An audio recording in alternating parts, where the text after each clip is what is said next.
Ал енді Асеке тағы да бір сұрақ сізге. Мынау парламентте қазір Еділ Жаңбыршин бар, тағы біраз депутаттар не көтеріп жатыр. Мына біржылыстыларды әлеуметтік желіге жалпы қоғамнан аластау керек деген мәселе көтеріп отыр. Бұл жалпы бұл қоғамның пікірі бізде ала-құла ғой. Біреулер қолдайды, біреулер қолдамайды. Жалпы бұған көзқарасыңыз қалай? Мен бұған өз жалпы көзқарасым, бұл ЛГБТ дейміз, феминизм дейміз, оның бәріне мен қарсы адаммын. Бұл біздің тіпті жалпы қазақ демей қойып, Орта Азияның менталитетіне келмейтін дүние. Болмайды. Бұл Европаның ауруы. Кезінде де мына дінге келетін болсақ, пайғамбарлардың заманында осындай ЛГБТ-дің кесірінен ақыр замандар болған мысалы. Енді бізде де қазір қоғам онсыз да мынау TikTok, интернет, анау арқылы жастарымыз іріп-шіріп жатқан кезде оған келіп мынаның қосылуы бұл үлкен соққы болып тиеді. Бұл біздің қазақтың ертең құрып кетуіне әкеледі. Осы біржыныстылар ішінде билікте жүрген бір азаматтар да бар деп ұзын құлақтан естіп қалған. Енді ондайлар бар шығар, ондай мен де естіген, бірақ енді нақты кім екенін біз білмейміз ғой, оны ашық өздері көрсетпейді.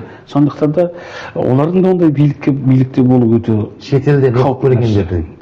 Әрине енді ол Европада оқығандардың барлығын соны көздерімен көріп келгендер ғой. Сол мәдениет олар үшін түк емес, жай ғана бір күнделікті дүние сияқты ерсі дүние емес. Ал біз үшін ол нәпсіқұмарлық, иә, бұл біз үшін бұл өте бір не дейміз енді, бұл білмеймін, мен өзім сұмдық дүние, мен қабылдаймын. Мен ертең өзімнің екі ұлымның мен ондай жолға түскенін қаламаймын. Мен екі ұлымның да ұл болып қалғанын қалаймын, қызымның қыз болып қалғанын қалаймын. Мен онда бұл ең бірінші демографияға әкеліп соғатын қауіпті нәрсе. Егер де бұнымен айналысып, бұған рұқсат беретін болсақ, Қазақстан ешқашан өспейді. Еркек пен еркек үйленгеннің ортасынан бала шықпайды ғой. Сондықтан да бұны тыйым саламыз деген мен депутаттарды қолдаймын. Енді осы мәжілістен өткен заң жобасы сенаттан аман-есен өтіп, президенттен қол қойылып кетсе екен. Және де осы ЛГБТ және феминизм дейміз, анау дейміз, мынау неше түрлі жаңағы арам жолдағыларды тек қана заңмен тоқтатқан емес, Қазақстаннан түгел қуып шығу керек болып тұр. Мен осыны қолдаймын және осыны мен ашық айта аламын. Мынау шетелге шығып жатқан қазақтың қыздары көп екен қазір. Бұрын қазақтың қызы басқа ұлттың өкілінен шығып жатса, мысалы бәрі таң қалатын, мына күйеуі сондай ұлттан екен деп. Қазір біздің қазақтың қыздары Африкаға да шығып жатыр, арабтарға да шығып жатыр. Қыз қазақтың ары еді. Біз ертең өкініп қалмаймыз ба? Міндетті түрде өкінеміз. Бұл да баяғы айналып келгенде біздің мемлекеттік идеологияның жоқтығының кесірі. 30 неше жылдың ішінде біз қазір өз жайымызды Шыңғысхан қазақ па, моңғол ма деп таласып, сол тақырыптың айналасында жүреміз, руға бөлініп алдық. Әрқайсымыз өзіміздің батырымызды алға шығаруымыз керек деген сияқты үлкен елге беткес тұр ақсақалдарымыз орды медаль дәметіп, жаңағы анаған жағынып, мынаған жағынып өз жерінде кетіп қалды да біздің жастарымыз деградацияға ұшырап жатыр.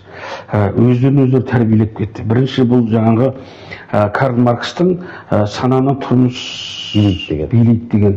Сондықтан да осы тұрмыс, ақша көп табамыз, шетелдегінің бәрі қалтасы жақсы деген сияқты соларға байға шығып арттағы әке-шешеме көмектесемін деген ойыма, мысалы екіншіден өзінің бір надандығы дейміз бе, ақылсыздығы дейміз бе, соның кесірінен кетіп жатыр. Енді біз мына түрімізбен ертең қазақтың сапалы ұрпағынан айырыламыз. Сапалы ұрпақ болмайды.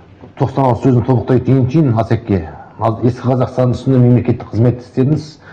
2030 жылы Назарбаев керемет қазақ байып, барыс қайналады деді. 4 жылдасын бұйыртса, 2030 келеді. Не түйіндер едіңіз 2030-да?